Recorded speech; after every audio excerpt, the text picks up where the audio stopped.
So I went to court on October 23rd, and so the trial, it was about to see whether Jacob Miner was guilty of killing Dylan Kessling. And so like the backstory behind that is Dylan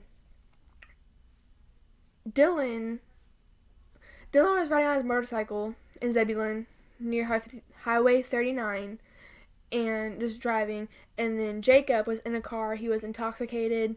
Um, he had cocaine in his system, and he was driving. He hit Dylan. Dylan was dead whenever the cops arrived. Um, so that was kind of, and Dylan and Jacob were friends for years, and so that's kind of the interesting part. And not Dylan, Jacob had prior DWIs, and so I think it was like 3 of them. But it was 2. Had 2 prior DWIs, and so that was also interesting. So I was like, okay. But when I first entered the trial, they were questioning the jury. They were asking them where they lived, how long they lived there, what their wife, if they're married, had kids. They asked what their the wife, the spouse, or the kids' jobs were. They asked if the kids live with them. They asked if they were ever on jury duty, and if they were, they asked like how long ago, and like what. They even asked like without saying the verdict of like the case, like something like stuff like that. And then they also asked like if there's certain hobbies they do in their job related to that.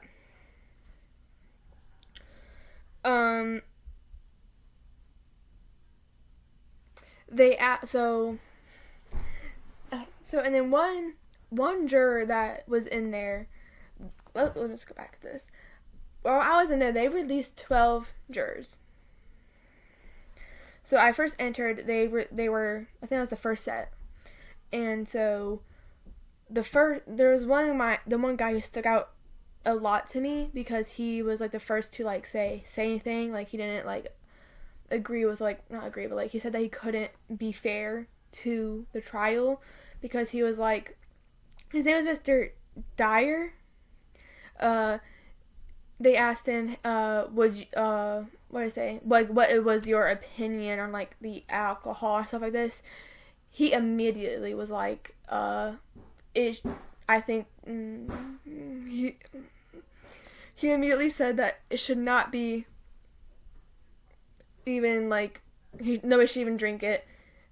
I gotta pause. Okay, sorry about that. But they asked Mr. Dyer if like what was his opinion on alcohol and everything, and he was just like, he said that he said I don't see the point in why anybody needs to drink it. It's kind of like, he kind of basically said that it's pointless. And so they said, would this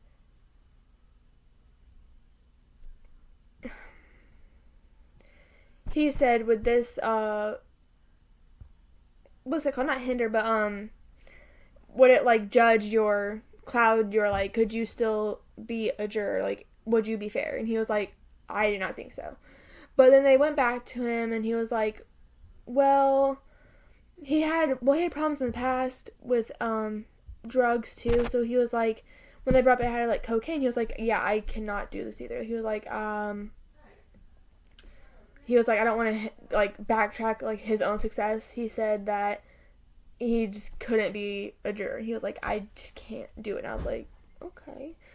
So they dismissed him. He sat back in the crowd, the rows, and he just sat there and he had to wait until we got dismissed. Another one that I thought was crazy was there was a juror. So this is like, they already dismissed like 3 or 4 jurors. They said, okay, so they were like, you heard everything I've asked so far. Do you have anything you just want to add out there? He was like, he said, I'm an alcoholic. He said, I had 3 DWIs. And like, when he said that, I was just like, like that was crazy.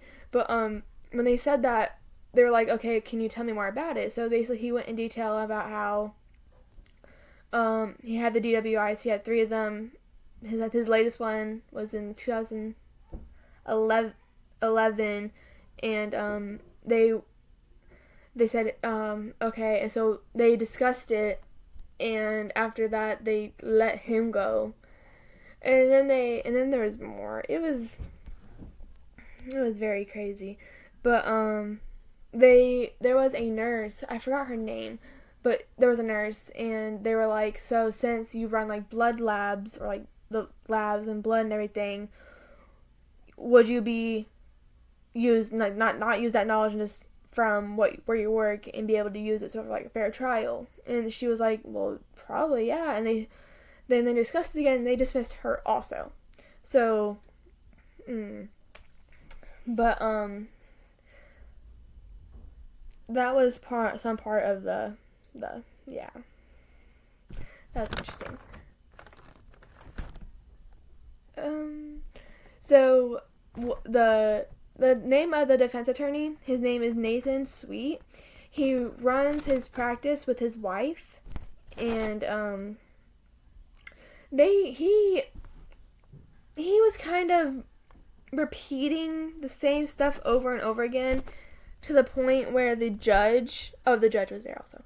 The judge had to bring them up there, and it was like, had to tell him like, hey, stop talking and just like get to business. And he was boring. The other one was more interesting. He couldn't really, I feel like he couldn't say what he wanted to say, so he was just like rambling, I felt like. But yeah. And then the charges that the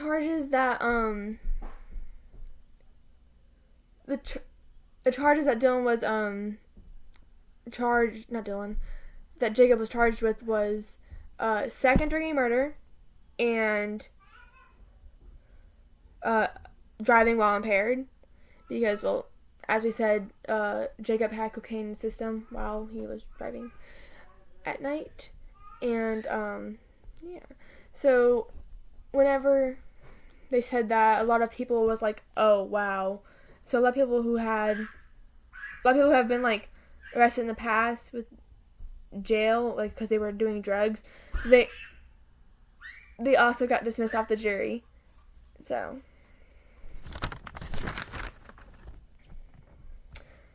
another juror who really stuck out, his name was Mr. Beasley.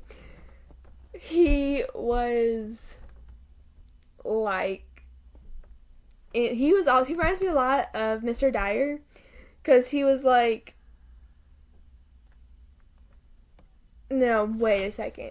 Mr. Dyer was the one who had the drug problems and was like, I don't want to hinder my success. I don't think I can be fair in this trial. Mr. Beasley was the one who said alcohol was like not worth it.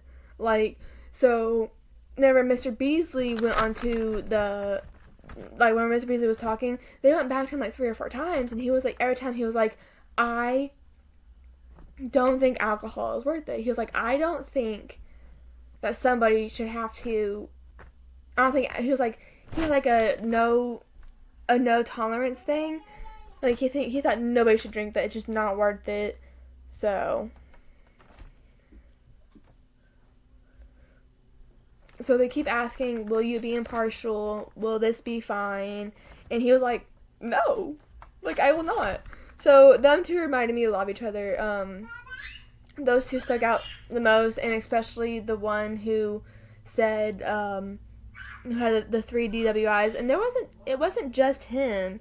There was another man who was on jury duty, and he said, I've had one before, but this was like years ago, and they dismissed him too. But I think it's just the fact that the one had more, and it was more recent.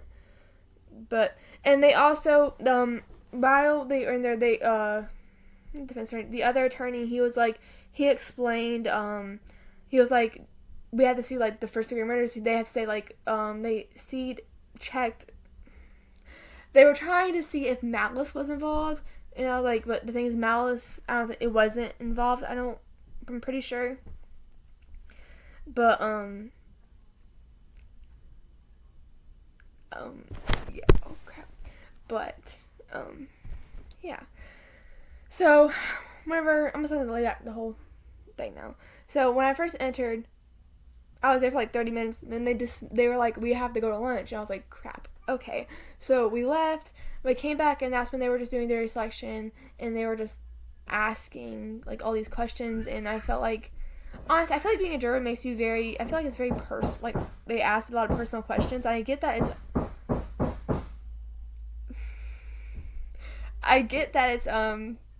needed, but I feel like they shouldn't really be involved.